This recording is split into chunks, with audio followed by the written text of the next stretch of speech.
अस्सलामुअलैकुम friends, welcome to my channel cooking Naaz के साथ और मैं हूं आपकी host and friend chef Naaz. Friends, आज मैं आपको बताऊंगी कि शकरकंदी को किस तरह बॉईल करें कि इसकी जो मिठास है वो ज़ाया ना हो। सबसे पहले हमने इसे बहुत अच्छी तरह से वॉश कर लेना है क्योंकि इसमें बहुत ज़्यादा मिट्टी होती है। तो हमने एक बड़ा सा बाउल लेना है, इसमें पानी भरकर इसमें ऐड कर देना है शकरकंदी जो हमने ली है।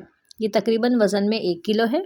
आप इसे डायरेक्ट नल के नीचे धोते हैं तो पानी भी ज़्यादा वेस्ट होगा और ये साफ़ भी नहीं होगी। तो इसे हमने तकरीबन 10 मिनट के लिए भिगो देना है। देखिए 10 मिनट के बाद इसकी मिट्टी अच्छी तरह से फूल चुकी है, सॉफ्ट हो गई है। अब हम इसे अच्छी तरह से साफ़ कर लेंगे। ये देखें कितनी अच्छी तरह मिट्टी साफ़ हो रही है।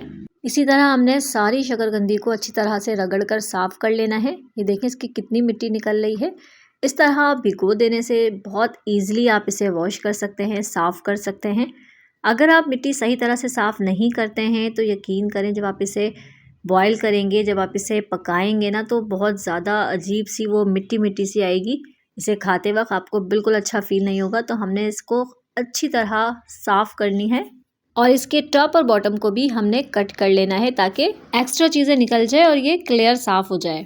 फ्रेंड्स, मैं आपको एक बहुत ही इंपॉर्टेंट चीज़ बताऊं कि जब आपने शकरकंदी ख़रीदनी है तो आपने देखना है कि ये थोड़ी सी थिक हो, मोटी हो, क्योंकि अगर आप पतली शकरकंदी लेते हैं तो उसमें रूट्स होती हैं, बाल होते हैं जो खाने में बिल्कुल अच्छी नहीं लगती है। हमने इन्हें धोकर अच्छी तरह से साफ़ कर लेना है। एक कढ़ाई ली है मैंने, इसमें हम सारी शकरकंदियों को अच्छी तरह से फैला लेंगे इस तरह से। उसके बाद इसमें मैं शामिल करूँगी 1 कप पानी। हमने सिर्फ इतना ही पानी शामिल करना है कि इसमें जज़्ब हो जाए, ख़त्म हो जाए, पानी ना बचे, क्योंकि अगर पानी आप ज़्यादा शामिल करेंगे तो इसकी जो मिठास है वो ज़ाया हो जाएगी, वेस्ट हो जाएगी। मैंने यहाँ पे एक गीला कपड़ा लिया है, इसे अच्छे तरह से निचोड़ लिया है मैंने, वो इस पे रख देंगे ताकि स्टीम में जो है ये हमारी शकरकंदी तैयार हो। इसे ढक देंगे। पहले फ्लेम को हमने मीडियम रखना है, उसके बाद 5 मिनट के बाद हम फ्लेम को लो कर देंगे। बिल्कुल लो फ्लेम पे इसे हम स्टीम में पकाएंगे। तो मैं आपको चेक कराऊँ, देखिए कितनी अच्छी तरह से स्टीम बन गई है। इसी तरह से ये स्टीम बनेगी तो बहुत अच्छी शकरकंदी सॉफ्ट होगी, बहुत अच्छी बनेगी हमारी। हमने इसी तरह लो फ्लेम पे इसे रख देना है। 15 से 20 मिनट लगेंगे इसे अच्छी तरह से सॉफ्ट होने में। तो देखिए कितनी ज़्यादा इसमें स्टीम बनने के बाद ये तैयार हुए। ये देखें, इसकी शक्ल देखें, देख के ही फील हो रहा होगा आपको कि कितनी अच्छी बॉयल हुई है, कितनी अच्छी स्टीम हुई है हमारी शकरकंदी। ये देखें कितनी सॉफ्ट हो गई है। पहले हमने इसे चेक कर लेना है। जब तक ये सॉफ्ट ना हो जाए, अच्छी तरह से गल ना जाए, हम इसे नहीं निकालेंगे।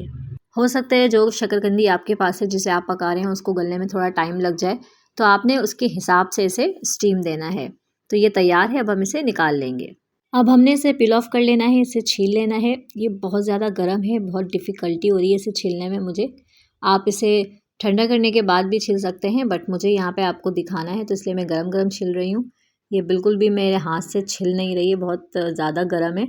गर्म होने की वजह से हाथ से छिलने में प्रॉब्लम हो रही है, तो मैं यहाँ छुरी का यूज़ करूँगी। मैं इसे छुरी से छिल लूँगी ताकि ये ईज़िली आसानी से छिल जाए। तो आपने अगर गरम-गरम ही इसे छिलना है तो आप इसे छुरी से छिल लें। शकरकंदी गरम-गरम ही मज़े की लगती है, तो इसीलिए हम इसे गरम-गरम ही पील ऑफ कर लेंगे। फ्रेंड्स, अगर आपको मेरी वीडियो पसंद आए तो इसे ज़रूर लाइक कर दिया करें। मेरी वीडियो को अपने फ्रेंड्स एंड फैमिली में शेयर भी कर दिया करें ताकि वो भी इससे फ़ायदा उठा सकें। और मेरे वो व्यूअर्स जो मेरे चैनल पर नए हैं, उन्होंने मुझे अभी तक सब्सक्राइब नहीं किया है, तो मुझे जल्दी से सब्सक्राइब कर दें और साथ ही बेल आइकन को भी प्रेस कर दें ताकि मेरी हर नई आने वाली वीडियो की नोटिफिकेशन सबसे पहले आप तक पहुँचे, वो भी बिल्कुल फ्री में। तो इसे पील ऑफ करने के बाद, इसे छील लेने के बाद यहाँ पर हम इसकी कटिंग करेंगे। इस तरह से हमने इसे काटना है ताकि ये देखने में भी बहुत अच्छी लगे और खाने में भी बहुत मज़े की। अच्छा, कुछ लोगों को ये इसी तरह पसंद है, इसमें बिना कुछ डाले, बट यहाँ पर हम इसके टेस्ट को मज़ीद बहुत ज़बरदस्त बनाने के लिए चाट मसाला यूज़ करेंगे। मैं यहाँ पर स्प्रिंकल करूँगी चाट मसाला। आप चाहें तो इसकी जगह काला नमक भी यूज़ कर सकते हैं, उससे भी बहुत ज़बरदस्त फ्लेवर आता है, जो आपकी मर्ज़ी है। इसके अलावा मज़ीद मैं इसमें शामिल करूँगी लेमन। हमने इसके ऊपर थोड़ा सा लेमन निचोड़ लेना है, उससे बहुत ज़बरदस्त जायका आता है। इतने मज़े की हो जाती है शकरकंदी कि आप खाएंगे तो आपको बहुत पसंद आएगा।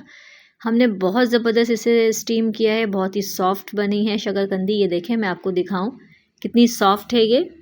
फ्रेंड्स, आपको फ़ील हो रहा होगा कि हमने कितनी सॉफ्ट बनाई है। ये देखें, बहुत ही शानदार, बहुत ही ज़बरदस्त और बहुत ही डिलीशियस।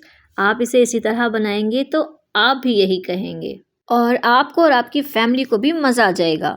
तो इसे ज़रूर ज़रूर ज़रूर ट्राई करें, एंजॉय करें और मुझे अपनी दुआओं में याद रखें।